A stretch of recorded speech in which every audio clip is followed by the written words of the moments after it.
Palabras de alegría y esperanza. Es el sexto domingo de Pascua del año C. Y la lectura de Juan 14, 23, 29. El comentario es del padre Fernando Armelini. Dijo Jesús a sus discípulos: Si alguien me ama, cumplirá mi palabra. Mi Padre lo amará. Vendremos a él y habitaremos en él. Quien no me ama, no cumple mis palabras. Y la palabra que ustedes oyeron no es mía, sino del Padre que me envió. Les he dicho esto mientras estoy con ustedes. El defensor, el Espíritu Santo, que enviará el Padre en mi nombre, les enseñará todo y les recordará todo lo que yo les he dicho. La paz les dejo, les doy mi paz. No como la da el mundo. No se inquieten ni se acobarden. Oyeron que les dije que me voy y volveré a visitarlos. Si me amaran, se alegrarían de que vaya al Padre, porque el Padre es más que yo. Les he dicho esto ahora antes de que suceda, para que cuando suceda, crean. Una buena Pascua para todos. El texto que acabamos de escuchar debemos colocarlo en el contexto, que es el discurso que Jesús hizo durante la última cena. Es su testamento, sus últimas palabras sagradas que pronuncia y el mensaje que deja a sus discípulos. El evangelista pone en la boca de algunos discípulos algunas preguntas que son las mismas preguntas que nosotros desearíamos poner a Jesús antes de que Él deje este mundo. Recordemos que Pedro comienza preguntando: Señor, ¿a dónde vas? Jesús había dicho que estaba por dejarlos. Y Jesús le responde a Pedro: Donde yo voy, tú ahora no me puedes seguir. Pedro le pregunta: ¿Por qué no puedo seguirte ahora? Y Jesús pronuncia esa profecía de la negación de Pedro. Luego es Tomás el que interviene cuando Jesús dice: Donde yo voy, ustedes conocen el camino. Y Tomás, que es muy concreto, dice: No sabemos a dónde vas. ¿Cómo hacemos para conocer el camino?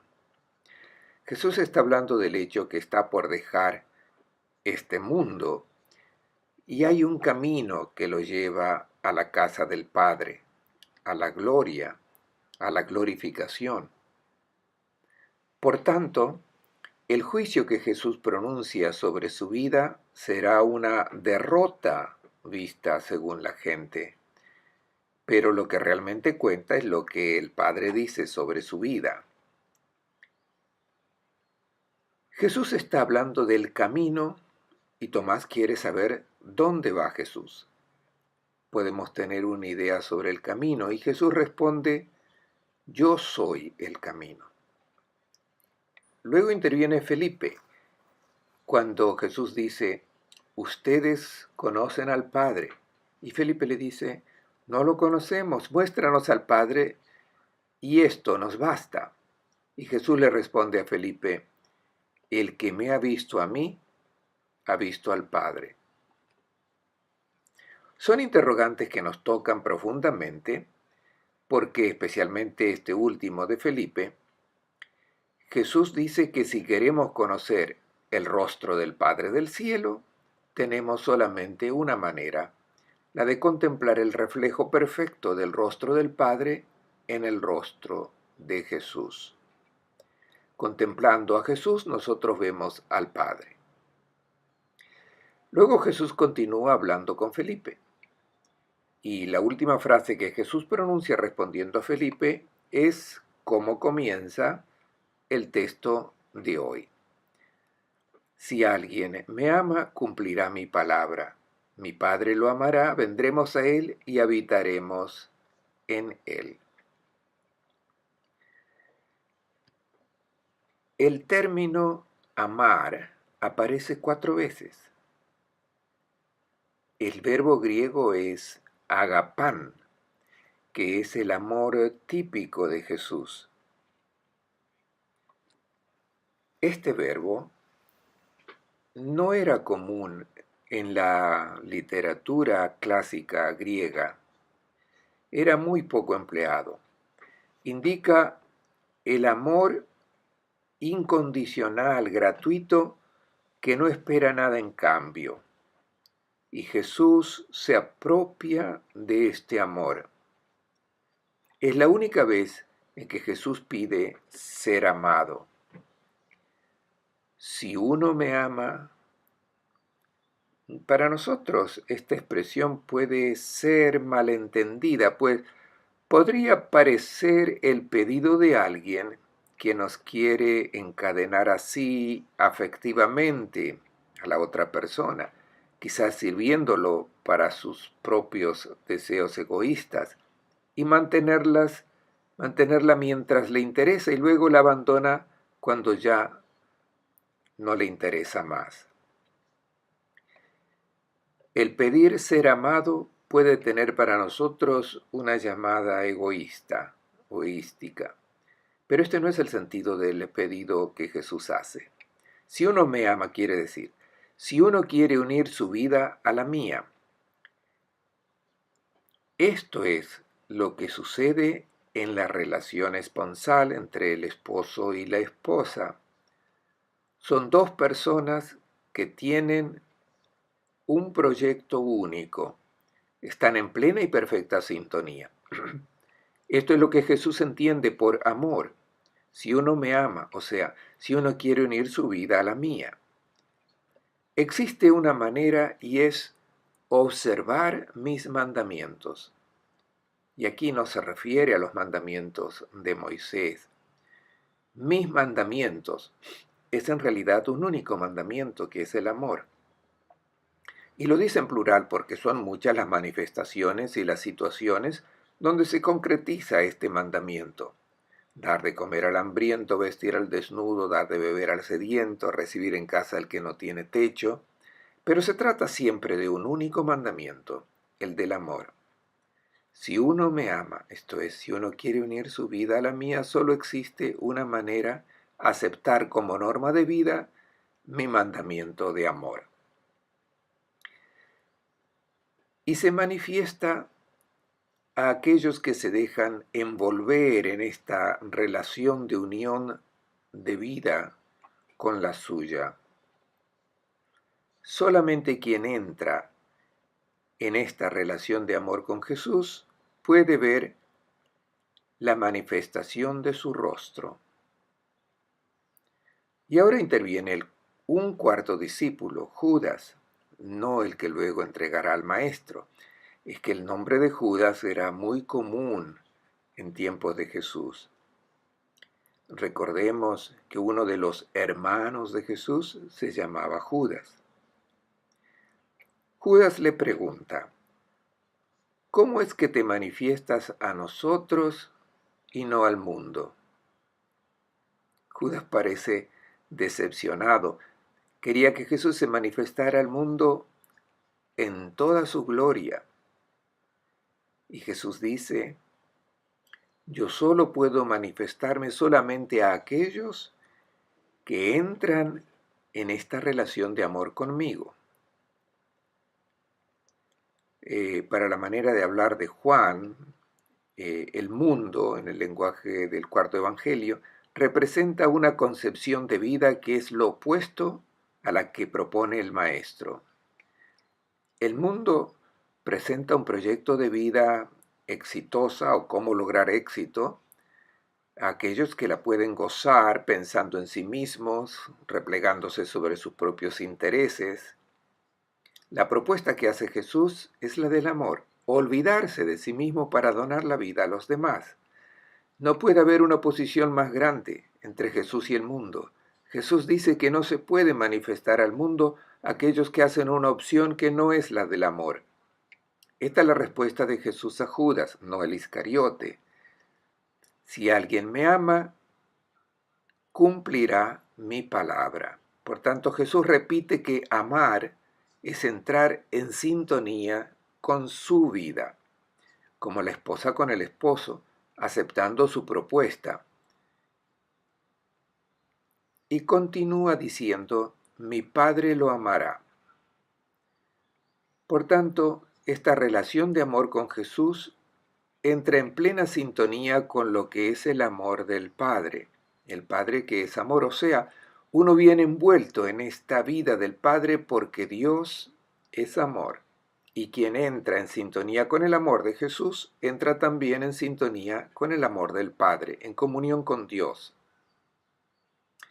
Jesús dice luego, quien recibe este amor, quien me ama, tendrá la experiencia que vendremos a Él y habitaremos en Él. ¿Qué significa esto? Hemos sentido muchas veces que somos el templo de Dios, el lugar de su presencia, pero no debemos imaginarnos que nos transformaremos en una urna en la cual viene la Trinidad dentro de nosotros. ¿Qué significa esta habitación? Todo encuentro con Dios deja señales evidentes de la presencia del Espíritu de Dios, de la vida de Dios en el hombre. Lo divino que está en nosotros, cuando lo dejamos entrar, cuando dejamos que este divino se exprese, tiene manifestaciones externas. Si acogemos esta vida divina y entramos en sintonía con el amor de Jesús, esta presencia del divino en nosotros se manifiesta en toda expresión de nuestra vida, de nuestra persona, en nuestra manera de hablar, que estará en sintonía con el amor de Dios. Será la manifestación de esta vida, de este amor. Nos transformamos en alguien totalmente diverso de quien en vez se deja guiar por los impulsos que son los del mundo, y por mundo se entiende la oposición a esta vida de amor. Esta es la razón por la cual la revelación, la manifestación de Jesús, solo puede realizarse en el discípulo que recibe, que acoge su palabra. Jesús prometió permanecer siempre con nosotros. Tenemos muchas manifestaciones de su presencia real. La presencia real en la Eucaristía, indudablemente, pero también las otras presencias de Jesús son reales. La presencia en el pobre, lo dijo él mismo, el que recibe un pobre, a mí me recibe. Y donde 2 o 3 están reunidos en mi nombre, allí estoy yo en medio de ellos. Es una presencia real, indistinta de las otras. Por tanto, aún antes de que se tenga la celebración eucarística, Jesús está presente en la comunidad que se reúne, que ora y escucha su palabra. Y aquí también hay otra presencia que nos toca vivamente, la presencia en todo discípulo que ama. El mundo, las personas, tienen derecho de ver el rostro, la presencia de Jesús, la manifestación de la presencia del Hijo de Dios en todo discípulo. Cuando el discípulo ama, sus palabras son las de Jesús, están en sintonía con las del Padre. Sus pensamientos son los de Jesús, su sonrisa, la de Jesús, sus acciones son las de Jesús.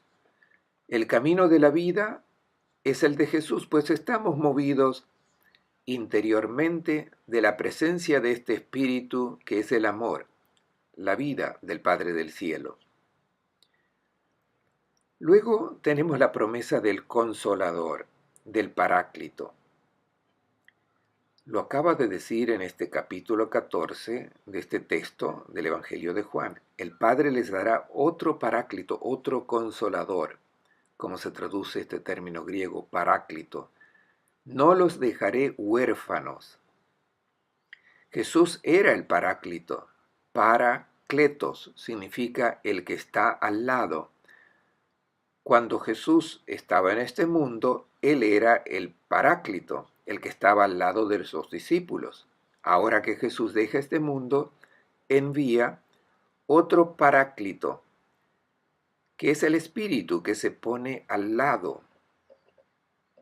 Paráclito no es un nombre del Espíritu Santo, sino la presentación de la función que tiene el Espíritu. La vida divina que Jesús trajo al mundo, que ha comunicado a todos. ¿Cómo actúa este Paráclito? Ante todo, estando al lado. Y se ha comunicado a todos. Nosotros tenemos la necesidad de ver a alguien a nuestro lado.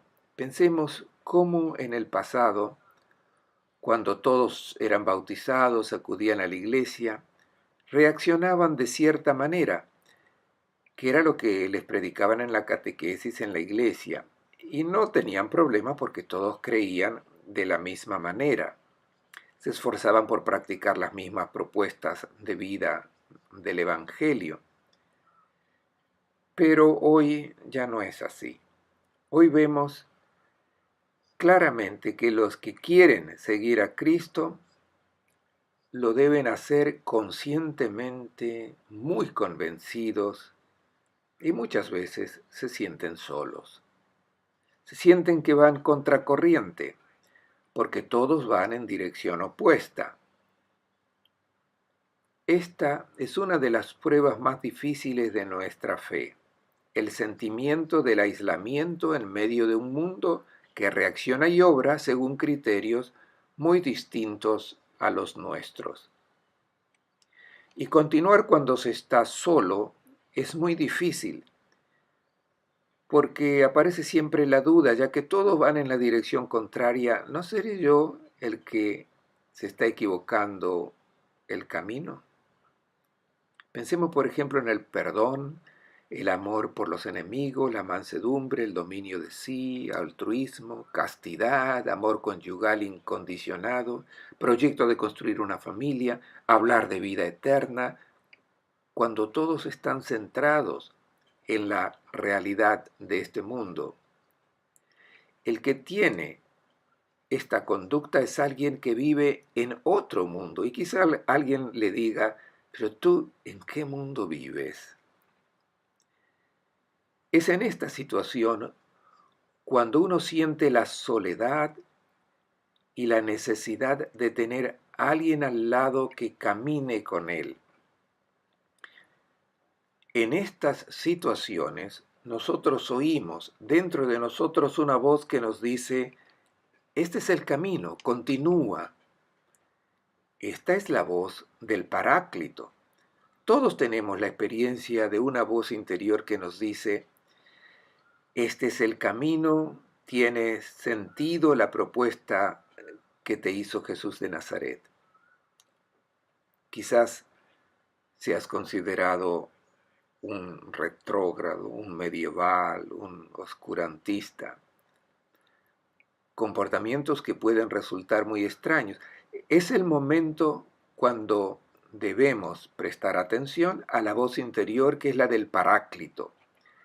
Es Él el que está a nuestro lado.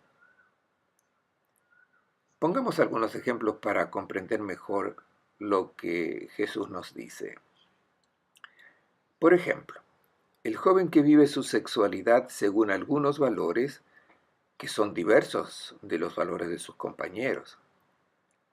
Se puede sentir solo y dudar de su comportamiento y que también él debería pensar en sí mismo y vivir como viven todos. En ese momento siente una voz interior que le dice, Jesús tiene razón en su propuesta de vida. Escucha la palabra de Dios. Esa es la voz del Espíritu. Si ese mismo joven un sábado a la noche no piensa en la fiesta, sino que participa en reuniones serias, enriquecedoras, para profundizar la propia fe, puede tener la duda. Los que van a divertirse, los que arruinan su vida, pero en ese momento siente una voz dentro de él que le dice, tu opción es la correcta, porque es la conducta que Jesús te propone. Esa es la voz del Espíritu, del Paráclito que está a tu lado. Y si el domingo por la mañana se levanta temprano para participar en el encuentro comunitario e incluso se ofrece a animarlo y no se levanta a las 3 de la tarde todo aturdido, también puede sentirse solo. Si en ese momento siente una voz que le dice, lo que haces está bien, tus opciones son opciones de vida. Esta es la voz del Paráclito. Por tanto, no estás solo. El Paráclito está a tu lado. Luego el texto continúa diciendo que Él será tu defensor. Paráclito es el que está a tu lado para protegerte, para defenderte. Nos preguntamos, ¿de qué nos protege el Paráclito? Ante todo, nos protege de tantas voces que sentimos. Cuando escuchamos ciertos comentarios que nos invitan a comportarnos como lo hacen todos, a gozar del momento presente, a desinteresarse de los demás, a pensar en uno mismo, entonces sentimos una voz dentro de nosotros que nos dice que no es así, que esos discursos egoístas son discursos de muerte. Es el espíritu que defiende tu vida, la vida de hijo de Dios, no la vida biológica. La vida del Hijo de Dios es la del amor. El Paráclito te protege de estas voces que te quieren llevar por caminos que no son los del amor y por tanto no son caminos de vida. O cuando sientes la voz o los razonamientos que te dicen, las bienaventuranzas predicadas por Jesús son un sueño, el reino de Dios es un sueño irrealizable. Quédate con tu mundo nuevo porque nadie logrará construirlo. Ese mundo de fraternidad, mundo de mutua ayuda, un mundo de respeto por lo creado, de una relación diferente con los bienes de este mundo, no considerándose dueños, sino huéspedes de Dios, y por tanto compartir con los hermanos, porque luego debemos dejar la realidad de este mundo. Debemos tomar solo lo que necesitamos para vivir una vida de hijos de Dios. La voz del mundo nos dice, este reino no se realizará nunca, es mejor resignarse y vivir como lo hacen todos. Y entonces sentimos una voz que nos dice que vale la pena luchar para construir este mundo nuevo, esta sociedad alternativa. Esta es la voz del Paráclito, es la voz del Espíritu. Cuando alguien se repliega sobre la realidad de este mundo, como si la vida biológica fuese la definitiva y por tanto a comportarse en consecuencia, entonces sentimos una voz que nos dice, ten presente que la vida biológica acaba. Este es el tiempo en que debes hacer crecer el Hijo de Dios que está en ti, lo que te caracteriza como persona. Cuando sentimos esa voz que nos invita a vivir por amor, es el Espíritu. Si este texto es muy denso teológicamente y lo estamos examinando en detalle, pues este es el testamento de Jesús. Continúa Jesús, el Espíritu les enseñará todo. Esta enseñanza del Espíritu es esa voz de la que hemos hablado hasta ahora. El Espíritu no es un maestro teórico que presenta una ley escrita que debemos estudiar y que Él explica. No. El aprendizaje viene de nuestro corazón nuevo, de la vida nueva que se instaura en nosotros cuando acogemos este don de la vida divina. Es la fuerza que desde dentro nos lleva a amar. Es una naturaleza nueva y según esta naturaleza nos comportamos como hijos de Dios y hacemos de nuestra vida un don de amor. Pensemos, por ejemplo, en una flor, en un jazmín, que por su naturaleza está hecho de cierta manera y que emana perfume, no puede hacer otra cosa, no recibe una orden desde fuera, es desde dentro, desde su naturaleza, que tiene ese impulso de emanar perfume. O lo mismo la vid produce uva por su misma naturaleza, no porque reciba órdenes desde fuera. Y lo mismo pasa con nosotros. El Espíritu nos instruye desde dentro.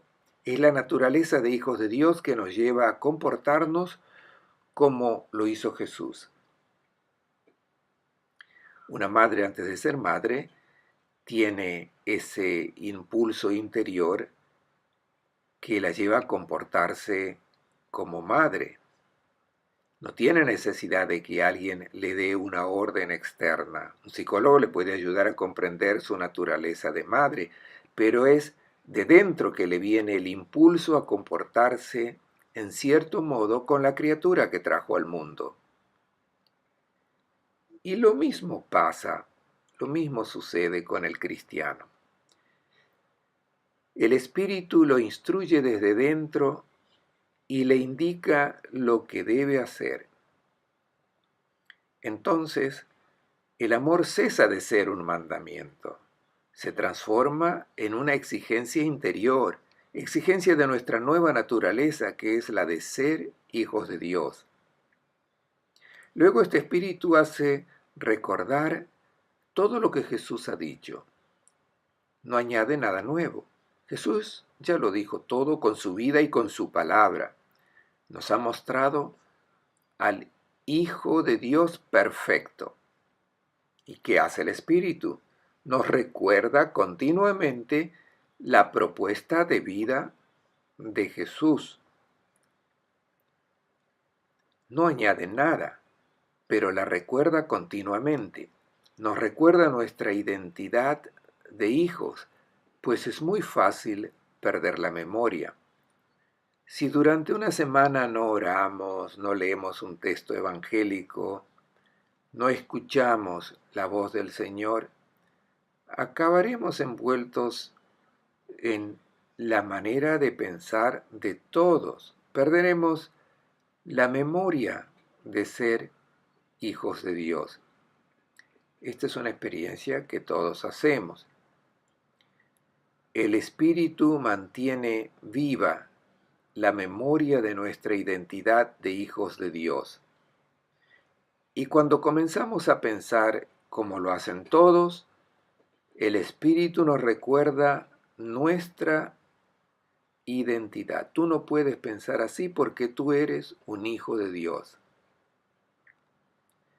Jesús continúa diciendo, la paz les dejo, no como la da el mundo. Todos conocemos muy bien cuál es la paz del mundo. La paz del mundo es el intervalo entre dos guerras. Acaba tan pronto cuando el que ha vencido no consigue mantener sometido lo que ha conquistado. Y entonces se acaba la paz. Pensemos en la Pax Romana, que era mantenida con las legiones, con la opresión. Basta pensar que existían ciudadanos libres y esclavos. Y la paz romana consistía en mantener esa situación injusta. Las personas libres oprimían a las demás. Esta no es la paz de Jesús. Su paz es la paz del mundo nuevo, de la sociedad alternativa, donde todas las barreras son destruidas porque todos se sienten hijos del mismo Padre y tienen por ley estar atentos a las necesidades del hermano para poder dar lo necesario para construir una vida buena para cada uno de los que encontramos en nuestra vida. Continúa Jesús, no se inquieten ni se acobarden, me voy, pero volveré. Jesús ha mencionado que está por dejar este mundo, pero dice, me voy pero volveré con una existencia diversa, pero no menos plena de la que han experimentado. Es un ensanchamiento de mi existencia porque por el hecho de que me voy caen todas las limitaciones que pertenecen a la encarnación, nos dice Jesús.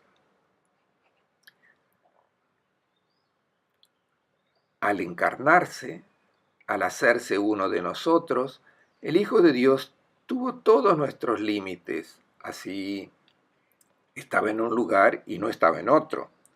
El límite de espacio, el límite del tiempo, el límite de la ignorancia, el límite de tener que descansar y dormir, no estaba despierto siempre. Son todos los límites que pertenecen a la encarnación que el Hijo de Dios ha asumido. Todo eso se acaba y por eso ahora su presencia se amplía. Está presente en todo momento, en todo contexto, al lado de cada uno. Es por eso que Jesús dice, me voy, pero vendré. Viene de manera diversa como resucitado. Por tanto, debemos alegrarnos por esto. He comentado un texto teológicamente muy difícil, pero lo quise presentar porque nos recuerda el don del Espíritu que hemos recibido, esta identidad nueva que es la del Hijo de Dios, y una identidad que exige que pueda manifestarse en nuestra vida como se ha manifestado en Jesús la presencia plena del Espíritu, de la vida divina. Cuando unimos nuestra vida a la de Cristo en el amor, se manifiesta en plenitud la presencia de este Espíritu. Les deseo a todos una buena Pascua y una buena semana.